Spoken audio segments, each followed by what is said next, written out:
কেউ বলছে অমুক বাগানে যাব, কেউ বলছে তমুক বাগানে যাব, কেউই বলছে না তিনসুকিয়া যাব বলে। তারপরে আর একটা ট্রাক পেলাম, ও বলছে হ্যাঁ তিনসুকিয়া যাবে। তো আমি বললাম আমাকে নিয়ে যাবে তিনসুকিয়া? বললো না आपको तो लेने नहीं जाएगा। वो क्यों? तो हमारा ये हो गया, वो सामने में पैसेंजर है। তো আমি বললাম ঠিক আছে, আমাকে সামনে নিতে হবে না, আমি পেছনে যাব, পেছনে বসে বা দাঁড়িয়ে যাব। বলে একটু তার চিন্তা করলো, বলে আচ্ছা ইন দ্যাট কেস আমি তোমাকে নিয়ে যাব, ঠিক আছে। তো বললাম আমার তো জিনিসপত্র এইখানে আছে, যখন স্টার্ট করবে আমাকে বলবে। বললে আচ্ছা ঠিক আছে। তারপর কিছুক্ষণ পরে হঠাৎ একটা ট্যাক্সি এসছে, এসে দেখলাম 2-4 জন লোকও গেছে, আমিও গেলাম। জিজ্ঞেস করলাম আমাকে নেবে নাকি, তিনসুকিয়া যাবে নাকি? বললো যাবে।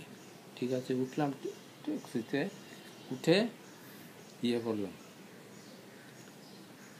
তো রওনা হলাম। আরও 2-1 জন প্যাসেঞ্জার ছিল, ওরা কেউই তিনসুকিয়ার প্যাসেঞ্জার নয়, ওই কাছাকাছি ওরা নেমে গেল। তারপর ট্যাক্সিওয়ালা আমাকে বলছে যে আপনার ইয়ে খুব ভালো, লাগ ভালো, এই সময় পাওয়া যায় না, কিন্তু আমি চলে যাচ্ছি, আমি তিনসুকিয়ার লোক, এর জন্য আমি তিনসুকিয়া যাচ্ছি, এর জন্য আপনি পেয়ে গেছেন। যাই হোক, তিনসুকিয়া গিয়ে যে ট্রেনে যাওয়ার কথা ছিল সেই ট্রেন না, অন্য একটা ট্রেন পেলাম, which is not connected to this hill section, লামডিংয়ের হিল সেকশনের এই কানেক্টিং ট্রেন নাই। তারপর যাই হোক, কোথাতে তো একটা ফার্স্ট ক্লাস রিজার্ভেশন পেলাম, গেলাম, লামডিং গেছি। গিয়ে আমি তো ভাবলাম যে কানেক্টিং ট্রেন চলে গেছে, তো কাউন্টারে বললাম আমাকে ইয়ে দে, বিকালবেলার ট্রেনের একটা ইয়ে দাও, ফার্স্ট ক্লাসের রিজার্ভেশন দাও, আমার টিকিট আছে। বললো বিকালবেলার ট্রেনের কেন, আপনি এই ট্রেনে যান, সকালবেলার ট্রেনে। বলে সকালবেলার ট্রেন যায়নি? বলে না, ট্রেনটা লেট আছে, যাবে এখন, আসবে এক্ষুনি। তো ওইখানে ট্রেনে গেলাম শিলচর, গিয়ে সার্কিট হাউসে উঠলাম। উঠে যা মানে স্ট্রেন, মেন্টাল ফিজিক্যাল স্ট্রেন গেছে, ভাবলাম আর কালকে আর যাবো না, একটু বিশ্রাম করি। একটু লেটে ঘুম থেকে উঠে নিচে নেমেছি চা খাওয়ার জন্য। তখন এক ভদ্রলোক হঠাৎ বলছে গুড মর্নিং ভট্টাচার্য সাহেব। তো দেখি ও তো আমার শিলংয়ের লোক, তো জিজ্ঞেস করলাম হাউ ইউ আর হিয়ার। ও বললো ও ইয়েতে যাবে, আইজল যাবে। আইজল যাবে, তো গাড়ি আছে? বলে হ্যাঁ আছে। তো আমাকে নেবে? হ্যাঁ নেব। তো আর ওর সঙ্গে মানে তারপর আইজল গেলাম, এক রাত্র একটা কলশিপ বলে এক জায়গা আছে, ওইখানে হল্ট করলাম, তারপর আইজল গিয়ে পৌঁছলাম। এই একটা মানে এইরকম জার্নি আমি কোনোদিন করিনি, কোনো এত আমি ফেস করিনি। So anything you want to no?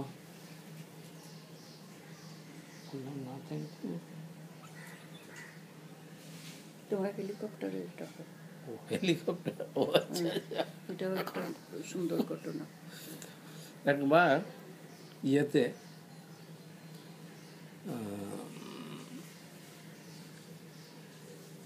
Dibrugarh থেকে আনিনি বলে একটা জায়গা আছে ইয়েতে, অরুণাচল প্রদেশে।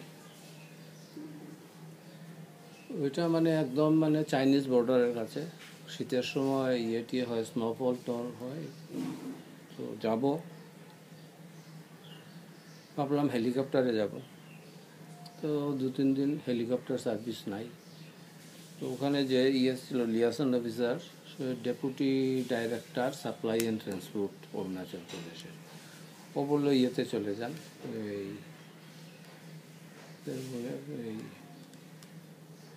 কেরিবো না কি বলে একটা ফ্লাইট আছে, এটা মানে ইয়ে করে এই গুডস ইয়ে ক্যারি করে, প্যাসেঞ্জার ইয়ে না। আর ওরা ওইখানে গিয়ে ইয়েতে একটা ল্যান্ডিং গ্রাউন্ড আছে আনিনির থেকে অ্যাবাউট 7-8 মাইল দূর। আচ্ছা, প্রথম গেছি ওই ইয়েতেই, ফ্লাইটেই গেছি। গিয়ে তখন শীতের দিন, প্রচণ্ড শীতের দিন, গায়ে ইয়ে আছে, ওভারকোট, কোট, সোয়েটার সব আছে। তারপর ওইখানে গিয়ে প্রথম ওই ইয়ে ছিল, সিআরপিএফ ওরা ছিল, ওরা প্রথম ইয়ে দিল, ওদের বোতল ভাঙা, বোতলে করে কীরকমভাবে বোতলটা ভেঙে মদের বোতল মানে বিয়ারের বোতল ভেঙে ওটা গ্লাসের মতো বানায়, ওই গ্লাসে করে চা আর শুকনো রুটি দিল। তো ওইগুলো খেলাম, খেয়ে ছিল পোর্টার ছিল, আমরা 3 জন ছিলাম। আমি তখন মানে এই পার্টির লিডার বা পার্টির ইন্সপেক্টিং অডিটর, আর ওরা হচ্ছে অডিটর 2 জন। আমাদের পোর্টার দিল 4 জন বোধহয় পোর্টার, একজন মানে এই সর্দারের মতো, আর 3 জনের জিনিস বয়ে রওনা হলো। তারপর কিছু করে ল্যান্ডিং গ্রাউন্ডে কোট এইগুলো খুলে রাখলাম। তাতে শুধু সোয়েটার ফুল স্লিভ সোয়েটার আর ভিতরে শার্ট গেঞ্জি এইসব ছিল, ওইসব গায়ে দিয়ে তো রওনা হচ্ছি। কিন্তু কি মানে জার্নি!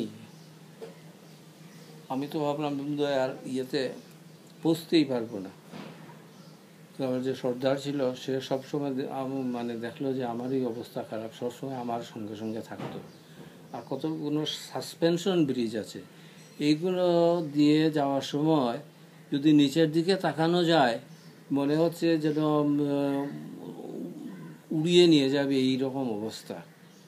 যাই হোক, আস্তে আস্তে গিয়ে খুব জল তেষ্টা পেয়েছে। এক জায়গায় দেখলাম খুব সুন্দর ঝর্ণার জল পড়ছে, তো বললাম একটু জল খাবো।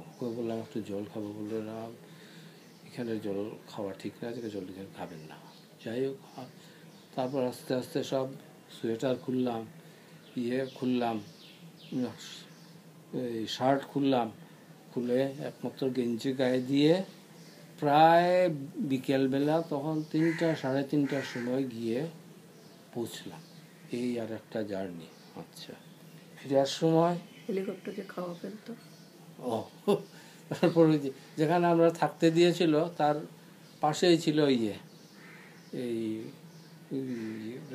এখানে একটা গ্রাউন্ড ছিল, ওইখানে ওই হেলিকপ্টার বা ওই হেলিকপ্টার থেকেই ড্রপ করতো, ওই খাওয়া ড্রপ করতো। তারপর ওই জ্যান্ত ওই ভেড়া টেড়া ড্রপ করতো। তারপর ওইখানে একটা ছিল, মিউল একটা ছিল। তো মিউলের পিঠে এইগুলো দিয়ে দিত।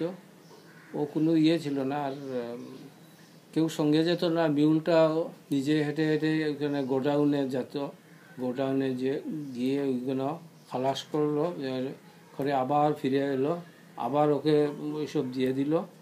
ও নিজের ইচ্ছায়, মানে কেউ ছিল সঙ্গে যেত না, ও যেত, অভ্যাস হয়ে গেছিল। তারপর এখান থেকে ফিরার সময় ও আর নাই। ভাবলাম এত কষ্ট হয়েছে, হেলিকপ্টার না হলে যাবই না, এই প্লেনে আর যাবো না। তখন ওয়েট করলাম হেলিকপ্টারের জন্য, হেলিকপ্টার তো আসে না। তখন ওইখানের যে ছিল, অ্যাকাউন্টস অফিসার ছিল, ও বললো যাওয়ার সময় কোনো কষ্ট হবে না, আর হেলিকপ্টার শিগগির আসবে না। তার কারণ হলো ওর ওয়াইফ ওই দিন থেকে আসছে, ডিব্রুগড় থেকে আসছে। ও বললো আমার ওয়াইফ যেহেতু চলে আসছে, তার মানে হেলিকপ্টার 2-3 দিনের মধ্যে আর থাকবে না, কাজেই ও চলে আসছে, আমিও যাব তোমাদের সঙ্গে ওকে আনতে। আর খুব আর্লি ইন দি মর্নিংয়ে রওনা হয়ে যাবো, কোনো কষ্ট হবে না। তো ঠিক আছে, ওই দিন যাওয়ার সময় ঠিকই আর আসার সময় যেরকম কষ্ট হয়েছিল, ফেরার সময় সেরকম আর কষ্ট হয়নি, গিয়েছি ভালো করে। তারপর সেকেন্ড টাইমে যখন গেলাম, তখন 2বারই আসা যাওয়া, 2বারই হেলিকপ্টারে করেছি, আর রিস্ক নেইনি। তখন হেলিকপ্টার পেয়েছি। অবশ্য যেদিন ফেরার কথা সেই দিন মানে পাইনি। সকালবেলা ব্রেকফাস্ট করে গিয়ে বসে রইলাম ল্যান্ডিং গ্রাউন্ডে। 8টার সময় আসার কথা, 8টার সময় না এলো না। তখন ওরা বললো ঠিক আছে, সেকেন্ড আসতে পারে। সেকেন্ড মানে 12টা পর্যন্ত ওয়েট, এলো না। তারপর ফের ইন্সপেকশন বাংলাতে ফিরে জিনিসপত্র আবার আনপ্যাক করে খাওয়া দাওয়া করে পরদিন আবার এরকম 3rd ডেতে বোধহয় আমরা পেয়েছিলাম, হেলিকপ্টার পেয়েছিলাম।